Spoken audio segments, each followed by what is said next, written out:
പ്രിയപ്പെട്ട സുഹൃത്ത് നമസ്കാരം. ഇന്ന് 31 ഒക്ടോബർ ഏറ്റവും ലേറ്റസ്റ്റ് ആയിട്ടുള്ള കറണ്ട് അഫേഴ്സുമായി ജേഡിസ് കറണ്ട് അഫേഴ്സ്. ഇന്നത്തെ ചില ന്യൂസ് ഹെഡിങ്സ് ആണ്. കൊച്ചിൻ പോർട്ടും BPCLും കൈകോർത്തുകൊണ്ട് പുതിയ LNG ബങ്കറിംഗ് സ്ഥാപിക്കുന്നു. സാഹിത്യ അക്കാദമി ആദ്യമായിട്ട് ദ ലാസ്റ്റ് ഡേ എന്ന് പറയുന്ന ഒരു പുസ്തകത്തിന്റെ ട്രാൻസ്ലേഷൻ നടത്തി. ഏത് രാജ്യത്തിന്റെയാണ് ആദ്യമായിട്ട് ഇത്തരത്തിലുള്ള ഒരു ട്രാൻസ്ലേഷൻ നടത്തിയിട്ടുള്ളത്? ഇന്ത്യൻ പ്രൈം മിനിസ്റ്റർ നരേന്ദ്രമോദി ഇന്ന് ഇന്റർനാഷണൽ ആര്യൻ സമ്മിറ്റ് അഭിസംബോധന ചെയ്യുന്നു. ആരാണ് ഇന്ത്യയുടെ 90ാമത്തെ ഗ്രാൻഡ് മാസ്റ്റർ ആയിട്ടുള്ളത്? നമുക്ക് നോക്കാം ഇന്നത്തെ കറണ്ട് അഫേഴ്സിന്റെ details. Cochin port BPCL inks MOU to set up 500 crore LNG bunkering facility. Cochin തുറമുഖവും BPCLും ചേർന്ന് 500 കോടി രൂപയുടെ LNG ബങ്കറിംഗ് സൗകര്യം സ്ഥാപിക്കുന്നതിനുള്ള ധാരണാപത്രത്തിൽ ഒപ്പുവെച്ചു. LNGയെ ബന്ധപ്പെട്ട കൊച്ചിൻ പോർട്ടുമായി ബന്ധപ്പെട്ട ഒരു കറണ്ട് അഫേഴ്സ് ആണ്. നമുക്ക് കറണ്ട് അഫേഴ്സിന്റെ ഡീറ്റെയിൽസിലേക്ക് പോകാം. കൊച്ചിൻ പോർട്ടും BPCL അതായത് ഭാരത് പെട്രോളിയം കെമിക്കൽ ലിമിറ്റഡ്സ് ആയിട്ടുള്ള ഒരു പുതിയൊരു ധാരണാപത്രം ആണ്. LNG കൊച്ചിയിലെ പെട്രോനെറ്റ് LNG ലിമിറ്റഡ് ജെട്ടിയിൽ പുതിയൊരു LNG ബങ്കറിംഗ് വരാൻ പോവുകയാണ്. ഷിപ്പിലേക്കുള്ള ഇന്ധനം നിറയ്ക്കുന്ന ഒന്നാണ് LNG ബങ്കറിംഗ്. ഇത്തരത്തിലുള്ള ഒരു ഫെസിലിറ്റിയാണ്. ഏതാണ്ട് 500 കോടി രൂപയുടെ ഇൻവെസ്റ്റ്മെന്റ് ആണ് നടത്താൻ പോകുന്നത് കൊച്ചിൻ പോർട്ട്. LNGയെ ബന്ധപ്പെട്ട് ഇതിന് BPCL ആയിട്ടുള്ള ഒരു കരാർ ആണ് ഒപ്പുവെച്ചിട്ടുള്ളത്. കൊച്ചിയിലെ പുതുവൈപ്പിലുള്ള LNG ജെട്ടിയിലാണ് ഇത്തരത്തിലുള്ള ഒരു ഫെസിലിറ്റി ഇപ്പോൾ വരാൻ പോകുന്നത്. Sahitya Akademi releases Hindi translation of novel the last day in New Delhi.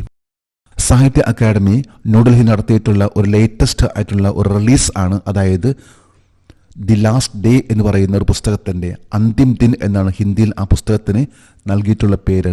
ഏത് രാജ്യത്തിന്റെ പുസ്തകമാണ് സാഹിത്യ അക്കാദമി ആദ്യമായിട്ട് ഇത്തരത്തിലുള്ള ഒരു വിവർത്തനം നടത്തിക്കൊണ്ട് റിലീസ് ചെയ്തിട്ടുള്ളത്? നമുക്ക് നോക്കാം ഈ കറണ്ട് അഫേഴ്സിന്റെ ഡീറ്റെയിൽസ്.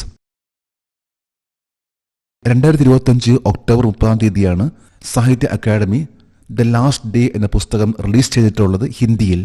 ആദ്യമായിട്ടാണ് ലിത്വാനിയ എന്ന രാജ്യത്തിന്റെ ഇത്തരത്തിലുള്ള ഒരു പുസ്തകം ലോഞ്ച് ചെയ്യുന്നതും. ലിത്വാനിയ എന്ന രാജ്യം ഇത് യൂറോപ്പിലെ ഒരു രാജ്യമാണ്. ഈ രാജ്യത്തിന്റെ ക്യാപിറ്റൽ ആണ് വിൽനിയസ്. ഏതാണ്ട് 9 കോടി ജനസംഖ്യയുള്ള ഒരു രാജ്യമാണ്. ദ ലാസ്റ്റ് ഡേ എന്ന് പറയുന്ന പുസ്തകത്തിന്റെ ഓഥർ ആണ് ലിത്വാനിയൻ ഉക്രൈനിയൻ ഓഥർ ജെറോസ്ലാവ് മെൽനിക്കാസിന്റെ ദ ലാസ്റ്റ് ഡേ എന്ന പുസ്തകമാണ് അന്തിം ദിൻ എന്ന പേരിൽ വിവർത്തനം ചെയ്തിട്ടുള്ളത്. India export first ever GI tagged Indi and Puliyankudi limes. India ആദ്യമായി GI ടാഗ് ചെയ്ത ഇന്ത്യ പുളിയൻകുടി നാരകങ്ങൾ കയറ്റുമതി ചെയ്യുന്നു. ഇതും ഒരു ലേറ്റസ്റ്റ് ആയിട്ട് GI ടാഗ് ബന്ധപ്പെട്ട് കമേഴ്സ്യൽ ആയിട്ട് ബന്ധപ്പെട്ട് എക്സ്പോർട്ടിംഗ് ആയി ബന്ധപ്പെട്ട ഒന്നാണ്. നമുക്ക് നോക്കാം ഈ കറണ്ട് അഫേഴ്സിന്റെ ഡീറ്റെയിൽസ്. കർണാടകയുടെയും തമിഴ്നാടിന്റെയും ഉൽപ്പന്നമാണ് ഇന്ത്യയും പുളിയൻകുടി ലൈംസ്. ഈ രണ്ട് നാരകങ്ങൾ APEDA അതായത് agriculture and processed food products export development authority ആണ് എക്സ്പോർട്ട് ചെയ്യുന്നത്. APEDA അപ്പേഡ എന്ന് പറയുന്ന agriculture and processed food products export development authority. ഈ അതോറിറ്റി 1986 സ്ഥാപിതമായിട്ടുള്ളത്. പ്രധാനമായിട്ടും പറയുമ്പോൾ എക്സ്പോർട്ടിംഗിലേക്കാണ് ഏറ്റവും കൂടുതൽ പ്രാധാന്യം കൊടുക്കുന്നത്. ഇന്ത്യയിലെ പ്രൊഡക്ട്സ് ആയിട്ടുള്ള fruits, meat, dairy products, biscuit, bakery products ഇവയെല്ലാം ഇത്തരത്തിലുള്ള കുറേ പ്രൊഡക്ട്സുകൾ ഓരോ രാജ്യങ്ങളിലേക്കും എക്സ്പോർട്ട് ചെയ്യുന്നതിന് വേണ്ടി ട്രേഡേഴ്സിന് വേണ്ടി സഹായിക്കുന്ന ഒരു ഓർഗനൈസേഷൻ ആണ് 1986 സ്ഥാപിതമായിട്ടുള്ളത്. Government of India ministry of commerce and ഇൻഡസ്ട്രിയുടെ അണ്ടറിൽ വരുന്ന ഒന്നാണ്. ഇതനുസരിച്ച് ഏറ്റവും ലേറ്റസ്റ്റ് ആയിട്ട് കർണാടകയിലെ വിജയപുരയിലുള്ള ഇന്ത്യ നാരങ്ങകൾ പ്രോസസ് ചെയ്യുകയും എക്സ്പോർട്ട് ചെയ്യുകയും ഒപ്പം തന്നെ തമിഴ്നാട്ടിലെ തെങ്കാശിയിലുള്ള പുളിയൻകുടി ലൈം അതായത് നാരങ്ങ ഇവയും എക്സ്പോർട്ട് ചെയ്യുന്നു. 2 പ്രൊഡക്ട്സ് ആണ് GI ടാഗുള്ള. ഒന്ന് കർണാടകയിലെ ഇന്ത്യ, മറ്റൊന്ന് തമിഴ്നാട്ടിലെ Puliyankudi. Prime minister Narendra Modi to address international Aryan summit 2025. പ്രധാനമന്ത്രി നരേന്ദ്രമോദി 2025 അന്താരാഷ്ട്ര ആര്യൻ ഉച്ചകോടി അഭിസംബോധന ചെയ്യും. ഇന്ന് 31 October Indian prime minister Narendra Modi ഇന്ന് ഇന്റർനാഷണൽ ആര്യൻ സമ്മിറ്റ് 2025 ഇന്ന് അഭിസംബോധന ചെയ്യുകയാണ്. നമുക്ക് നോക്കാം ഈ കറണ്ട് അഫേഴ്സിന്റെ ഡീറ്റെയിൽസ്. 31 ഒക്ടോബർ 2025 ഇന്നാണ് ഇന്റർനാഷണൽ ആര്യൻ സമ്മിറ്റ് 2025 ആഘോഷിക്കുന്നത്. മഹാഋഷി ദയാനന്ദ സരസ്വതി അദ്ദേഹത്തിന്റെ 200ാമത്തെ ജന്മവാർഷികവുമായി ബന്ധപ്പെട്ടാണ് ഇന്ന് ഇന്റർനാഷണൽ ആര്യൻ സമ്മിറ്റ് 2025 ആഘോഷിക്കുന്നത്. ന്യൂഡൽഹിയിൽ വെച്ചാണ് ഇന്നത്തെ ഈ ഒരു പ്രോഗ്രാം. അതോടൊപ്പം തന്നെ ആര്യ സമാജിന്റെ 150ാമത്തെ വാർഷികവും ഇന്ന് ആഘോഷിക്കുകയാണ് 31 ഒക്ടോബറിന്. സിംഗപ്പൂരിലെ 1875 ഏപ്രിൽ 10 തീയതിയാണ് ആര്യ സമാജ് സ്ഥാപിതമായിട്ടുള്ളത്. 150 വർഷത്തെ ഗോൾഡൻ ഇയേഴ്സ് ഓഫ് സർവീസ് ആണ് ആര്യ സമാജിന്റെ പേരിൽ ഇന്ന് 31 ഒക്ടോബറിന് ആഘോഷിക്കുന്നത്. ഒപ്പം തന്നെ 200ാമത്തെ ജന്മവാർഷികം മഹാഋഷി ദയാനന്ദ സരസ്വതിയുടെ ജ്ഞാനജ്യോതി ഫെസ്റ്റിവൽ എന്ന പേരിലാണ് ഇന്നത്തെ ഈ ഫെസ്റ്റിവൽ നൽകിയിട്ടുള്ള പേര്. മഹാഋഷി ദയാനന്ദ സരസ്വതിയുടെ 200ാമത്തെ ജന്മവാർഷികം ആര്യ സമാജിന്റെ 150ാമത്തെ വാർഷികവുമാണ് ഇന്ന് 31 ഒക്ടോബറിന് ആഘോഷിക്കുന്നത്.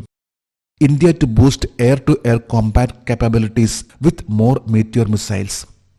കൂടുതൽ മെറ്റിയോർ മിസൈലുകൾ ഉപയോഗിച്ച് India air to air missile പോരാട്ടശേഷി വർദ്ധിപ്പിക്കും. ഇതും ഒരു ലേറ്റസ്റ്റ് ആയിട്ടുള്ള കരാർ ആണ് ഇന്ത്യൻ എയർഫോഴ്സിന് വേണ്ടി പ്രപ്പോസ് ചെയ്തിട്ടുള്ളത്. മെറ്റിയോർ എന്ന മിസൈൽ, ഇതിൻ്റെ റേഞ്ച് എന്താണ്, ഏത് രാജ്യമാണ് ഇത്തരത്തിലുള്ള മിസൈൽ ഇന്ത്യക്ക് നൽകുന്നത്? നമുക്ക് ഈ കറണ്ട് അഫയേഴ്സിൻ്റെ ഡീറ്റെയിൽസിലേക്ക് പോകാം. ഇന്ത്യൻ എയർഫോഴ്സ് ഉപയോഗിച്ചുകൊണ്ടിരിക്കുന്ന എയർ ടു എയർ മിസൈൽ ആണ് മെറ്റിയോർ. ഈ ഒരു മിസൈൽ റഫേൽ ഫൈറ്റർ ജെറ്റ് വിമാനത്തിൽ ഉപയോഗിക്കുന്ന ഒരു മിസൈൽ ആണ്. എയർ ടു എയർ മിസൈൽ ആണത്. ഈ മിസൈൽ നിർമ്മിച്ചിട്ടുള്ള കമ്പനിയാണ് യൂറോപ്യൻ ഫേം ആയിട്ടുള്ള MBDA.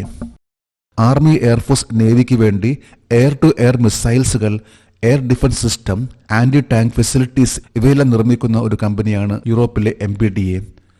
ഇപ്പോൾ നിർമ്മിച്ചിട്ടുള്ള മീറ്റിയോർ എയർ ടു എയർ മിസൈലിന്റെ റേഞ്ച് ആണ് 200 കിലോമീറ്റർ. ഏതാണ്ട് 1500 കോടി രൂപയുടെ ഒരു പ്രപ്പോസൽ ആണ് ഇന്ത്യൻ എയർഫോഴ്സിന് വേണ്ടി വാങ്ങുന്നതിന് വേണ്ടി മീറ്റിയോർ എന്ന missile, air to air missile വാങ്ങുന്നതിന് വേണ്ടി MBDക്ക് നൽകിയിട്ടുള്ള പ്രപ്പോസൽ.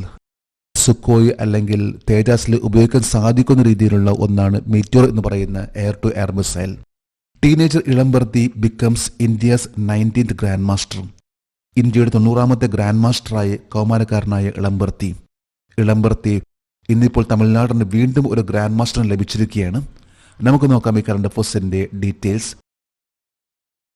2025 ഒക്ടോബർ 30 തീയതി ഇന്ത്യക്ക് 90ാമത്തെ ഗ്രാൻഡ് മാസ്റ്റർ ലഭിച്ചു. അതായത് AR ഇളംബർത്തിയാണ് ഇന്ത്യയുടെ ഇപ്പോഴത്തെ 90ാമത്തെ ഗ്രാൻഡ് മാസ്റ്റർ. ഇദ്ദേഹം സ്വീഡനിലെ സ്റ്റോക്ക്ഹോമിലുള്ള റിൽട്ടൺ കപ്പിലാണ് 2500 ഇലോ പോയിന്റ്സ് നേടിയിട്ടുള്ളത്. 2500 ഇലോ മാർക്ക് നേടിയ അദ്ദേഹം ഇപ്പോൾ ഇന്ത്യയുടെ 90ാമത്തെ ഗ്രാൻഡ് മാസ്റ്റർ ആയി.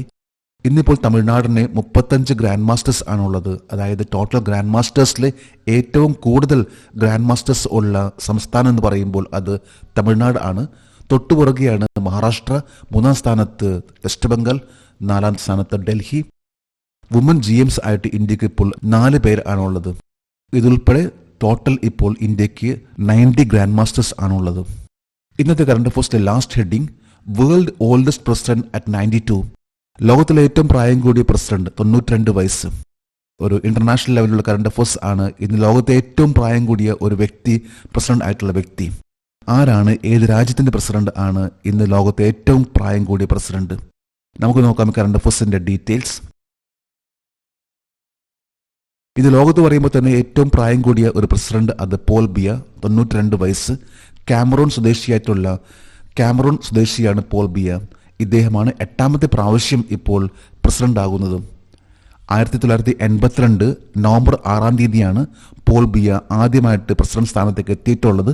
ഇന്നിപ്പോൾ ഏറ്റവും ലേറ്റസ്റ്റ് ആയിട്ട് പറയുമ്പോൾ 8ാമത്തെ പ്രാവശ്യം പോൾ ബിയ കാമറൂണിന്റെ പ്രസിഡന്റ് ആയി. ഇദ്ദേഹം 2ാമത്തെ പ്രസിഡന്റ് ആണ് കാമറൂണിലെ പ്രസിഡന്റ് ആകുന്നത്. ആദ്യത്തെ വ്യക്തിയാണ് അഹ്മദോ അഹിഡ്ജോ ആണ്. 1982 അദ്ദേഹം വിരമിച്ചു. അതിനുശേഷം പിന്നെ പോൾ ബിയ ആണ് കണ്ടിന്യൂസ് ആയിട്ട് കാമറൂൺ എന്ന രാജ്യത്തിന്റെ പ്രസിഡന്റ് ആകുന്നത്. കാമറൂൺ എന്ന രാജ്യത്തെക്കുറിച്ച് പറയുകയാണെങ്കിൽ സെൻട്രൽ ആഫ്രിക്കയിലെ രാജ്യമാണ് കാമറൂൺ. ഈ രാജ്യത്തിന്റെ ക്യാപിറ്റൽ ആണ് യോൻഡെ. പ്രൈം മിനിസ്റ്റർ ആണ് Joseph Ngute. President Paul Biya. ഒരു ആഫ്രിക്കൻ രാജ്യമായിട്ടുള്ള ഇവിടുത്തെ ഒഫീഷ്യൽ ലാംഗ്വേജ് ആണ് ഫ്രഞ്ച്, ഇംഗ്ലീഷ്. ഏതാണ്ടൊരു 3 കോടി ജനങ്ങൾ താമസിക്കുന്ന ഒരു പ്രദേശമാണ് കാമറൂൺ എന്ന് പറയുന്ന ഈ രാജ്യം. ഇവിടെയാണ് ഇന്നിപ്പോൾ ലോകത്ത് പറയുമ്പോൾ ഏറ്റവും പ്രായം കൂടിയ പ്രസിഡന്റ് ഉള്ളത്. 92 വയസ്സാണ് അദ്ദേഹത്തിന്. അപ്പം നമ്മൾ ഏറ്റവും ലേറ്റസ്റ്റ് ആയിട്ടുള്ള 7 ഹെഡിങ്സ്, അതുമായി ബന്ധപ്പെട്ട് 27 പോയിന്റ്സ് ആണ് ഇന്നിവിടെ ഡിസ്കസ് ചെയ്തിട്ടുള്ളത്. നമുക്ക് നാളെ വീണ്ടും പുതിയ കറണ്ട് അഫയേഴ്സുമായിട്ട് കാണാം. Thank you very much.